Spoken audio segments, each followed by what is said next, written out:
Sa ibang balita, nais ng NBI na manatili muna sa kustudiya nito si retired Major General Jovito Palparan.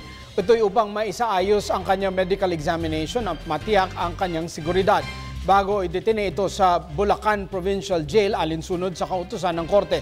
Si Noel Perfecto ang ating tagapagbalita. Ipinapanukala ng hepe ng Anti-Organized Transnational Crimes Division Romel Vallejo na sana ay pansamantalang mapanatili sa kustudiya ng Bureau si dating Army Major General Jovito Palparan para makumpleto nito ang kanyang blood chemistry exams at maisaayos na rin ang seguridad nito sakaling dumating na sa NBI ang commitment order ng korte sa Bulacan. Kung may dumating na commitment order na i-transfer siya sa isang jail at nakita natin through the examination ng mga doctors natin na hindi pa siya fit na i-travel, siguro we can make representation sa court na antayin muna na umayos ang kalagayan niya. At yan naman hindi yan kay General Palparan lang.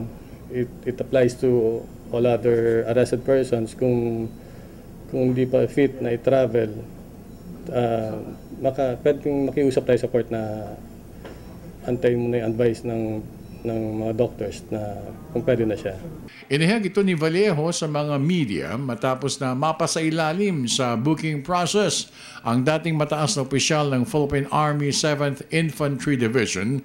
At ayon nga kay Vallejo, agad din silang tatalima sa atas ng korte saan man at kailan man dadalhin si Palparan sakaling dumating na nga ang inaantay na commitment order sa NBI AOTCD. Accepted procedure namin yan na pag to make a return, yung document lang pinadadala namin at nakalagay naman doon sa return na kung saan siya nakadetain at kung kailan siya na-aresto. Ang sa case kasi ng General Palparan, tulad nga ng sabi ko, aware tayo na meron security risk. So, kung dadalhin natin siya doon basta-basta lang, magkakaroon ng risk sa kanya. Hindi lang sa kanya, kundi sa mga NBI agents na mag-escort sa kanya. So, kailangan mayroong security preparations. At maliban nga doon, tinitignan pa natin yung kalagayan niya kung fit na siya nadalhin doon.